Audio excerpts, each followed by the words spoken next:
Hi there, Road Warriors. Today we're going to be taking a look at Airlift's LoadLifter 5000 Ultimate Air Helper Springs for the front axle. These Ultimate Series Air Helper Springs are designed for your motorhomes as well as large trucks. You'll want to make sure you use our fit guide to determine the appropriate set of airbags for your particular motorhome or truck. And here you can see what they look like when they're installed. They are a replacement for your factory Jounce bumper, but that's not a big deal that we're taking off that old Jounce bumper because inside this airbag is an internal Jounce bumper.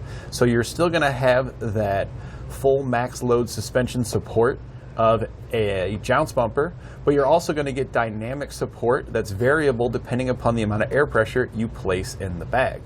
And this is extremely nice for you motorhome owners out there that are looking to smooth out your ride and take some of that weight off your suspension. With airbags, you're able to do both of those things, and you're able to adjust it to your particular needs for your particular motorhome and how you have it loaded up. Because the higher the pressure you put in here, the more support you're going to get. But the higher you fill these bags up, the stiffer it is going to make your ride. So if you need that extra support to help out the suspension on your motorhome, you can go ahead and air these up as heavily as you need to for that. But if you are just looking for some minor support to help ease the suspension on your motorhome, but you still want to get the benefits of suspension enhancement, that's going to help you reduce your sway, you could put just some minor air in here, which is going to help with sway, and it can also help make your ride a little bit smoother because you're going to get some dampening from the bag. And what all this really means for you as the driver is you're going to experience a smoother ride, so you're going to have more comfort inside your motorhome.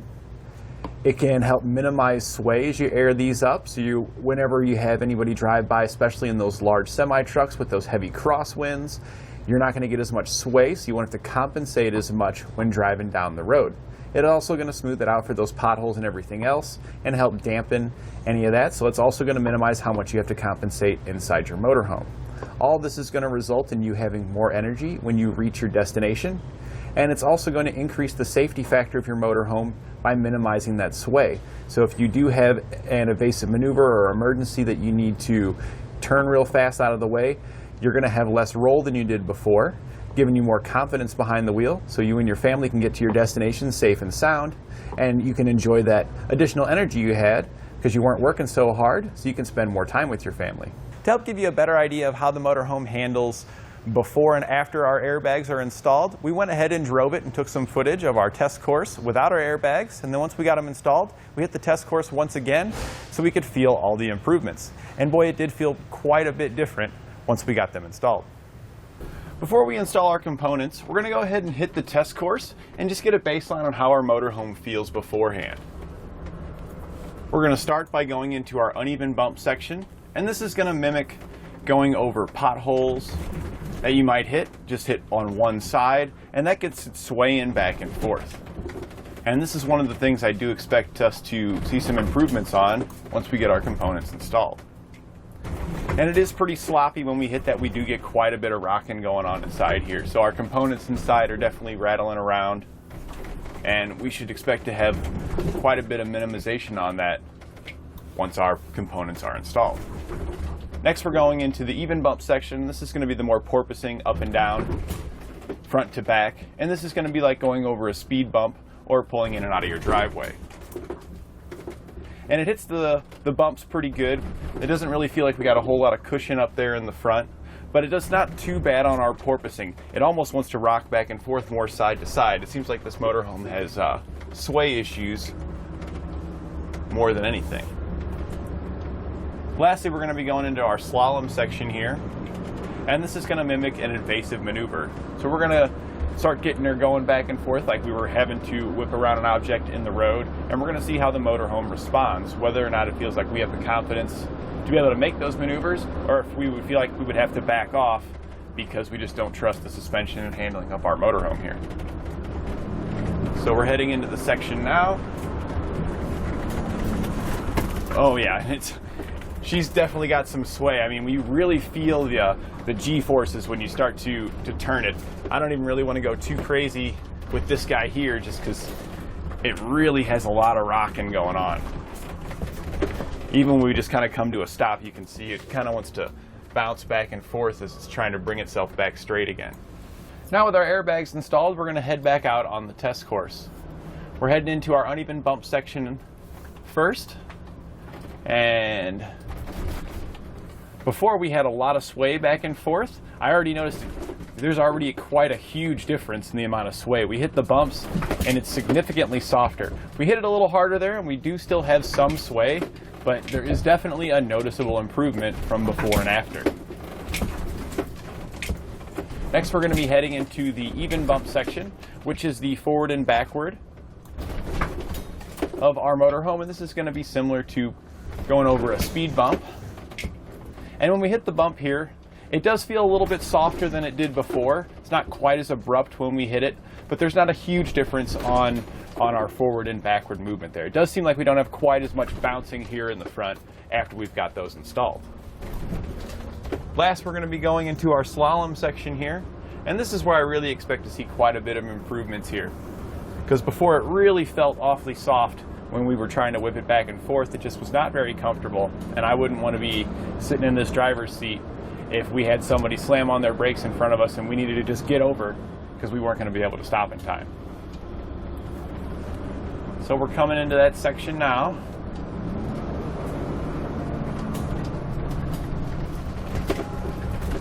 Oh yeah, and it's quite a massive difference between the two. Not nearly as much sway on the inside here throwing us around. It does still exist. There are still some of our items moving, but as far as the comfort that you would have driving this and the confidence in the maneuverability of your motorhome, oh yeah, big difference. Before it was getting a little sketchy going back and forth there. It was really starting to rock it. The airbag is going to be made of a 2-ply fabric reinforced rubber. So it's going to be nice, strong, and durable, and withstand up to road grimes, dirt, and greases that are often found on road surfaces that get flung up on it. When you purchase your airbags, you'll get one for each side, as well as all the hardware necessary to get it installed. One of the cool things about this system also is that you can route your lines independently, so you could air them up higher on one side than the other to help compensate for uneven loads. And in most of your motorhomes, this isn't a big issue, but if you added maybe some extra furniture and things to one side and it might cause it to lean, you can help adjust for that a little bit there with our airbag. Now there are some similar options here to airbags, such as Sumo springs or Temperance suspension enhancement system. With the Sumo springs, you're going to have a solid rubber unit, and those are going to be two separate pieces, the two solid pieces. And those are going to compress to provide support. The difference between a Sumo spring and an airbag here, though, is the amount of support you get from the Sumo springs is going to be set. When you install them, that's how much support you get.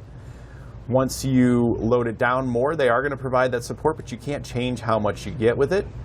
With the airbags here, we have complete control because we can increase or decrease the amount of air in the airbag.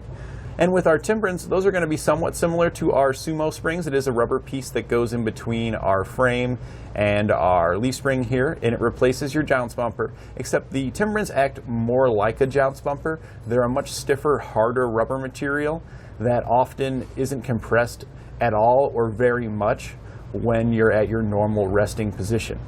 Those are really designed for extremely heavy loads.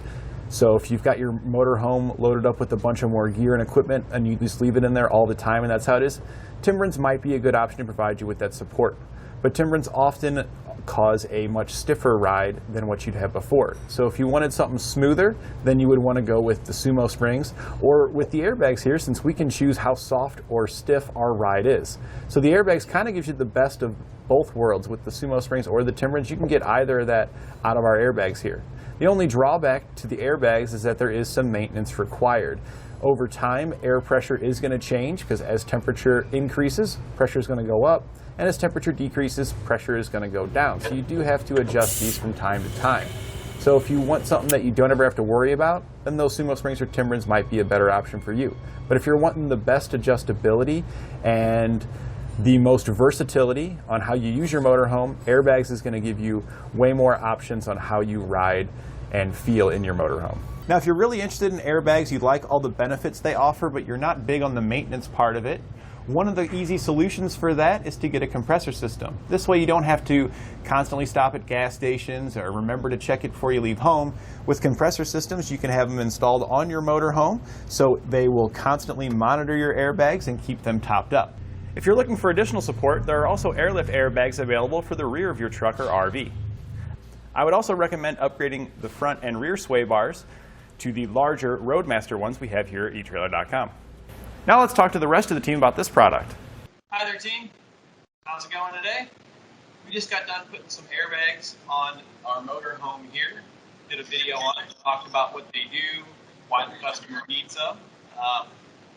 You guys got any additional thoughts or questions about them? Yeah, man. So I was just going to ask, I guess like the first and foremost thing was why did the customer want to put air springs instead of doing like a Sumo spring on the front of the motorhome? Okay, yeah, we kind of just covered that, talked about that in the video.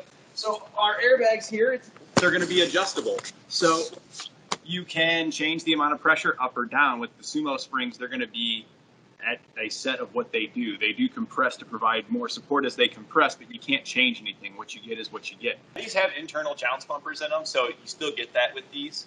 Yeah. But as far as which ones I would recommend, I mean, it really comes down to the customer and their needs. So if this is somebody who doesn't want to ever have to air these things up or down, then I wouldn't recommend it for him, because as temperature changes, pressure goes up and down, that's going to change your air pressure. And so you're just going to have to frequently check these throughout the different parts of the year as you use your motorhome. Maybe it sits for 6 or 7 months or 3 or 4 months even. You're going to have to check those before you leave to make sure they're okay. With the Sumo springs, you just hop in and go.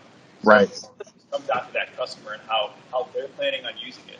I just kind of wanted to get your opinion on what you think of those, Dave, like as far as those internal Jounce bumpers on the airlift go, because I've heard good things and I've heard bad things.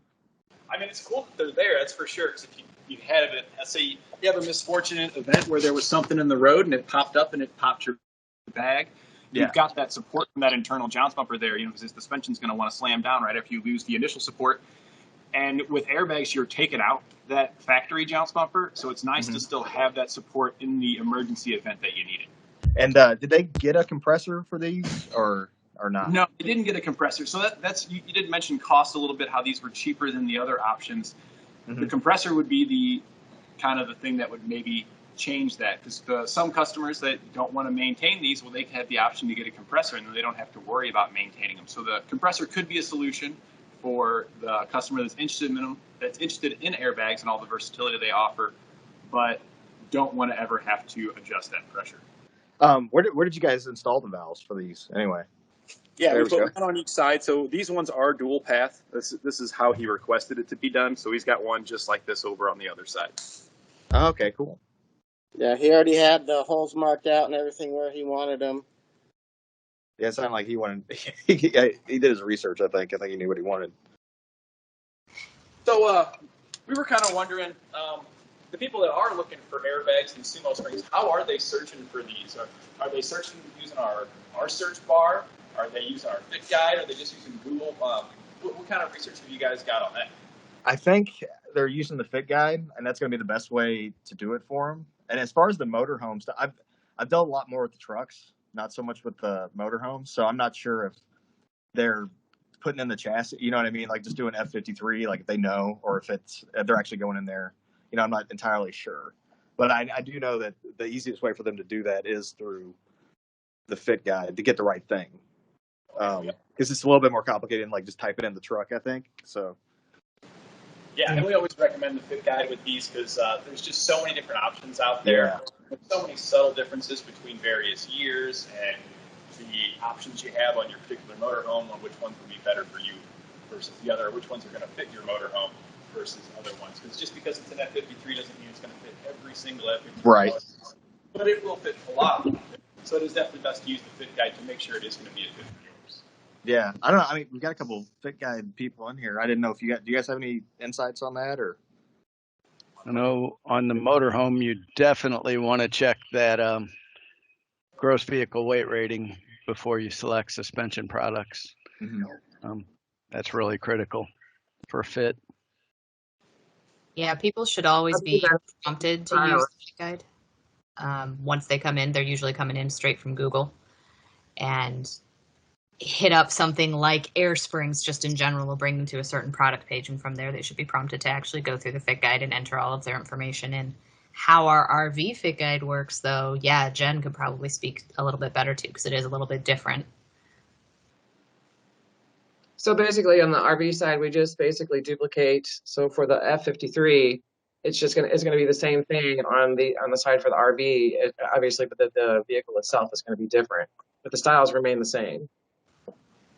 Okay. Do we have a selection for the gross vehicle weight? For the F53, yes, it's based on the GVWR. That's the actual style selection there. Okay, so the style selection up at the top to narrow it down. Cool. Correct. From experience, we have had customers order airbags based on the chassis, and then the motorhome got here to find out they didn't fit that particular motorhome due to upfitter equipment that was put on their motorhome that made it not fit the chassis. So that's why it's real important they do use the their particular motorhome. Yeah. All right, if you guys don't got any more questions, we're going to go ahead and wrap her up. And that completes our look at Airlift's LoadLifter Ultimate 5000 air helper springs for the front axle.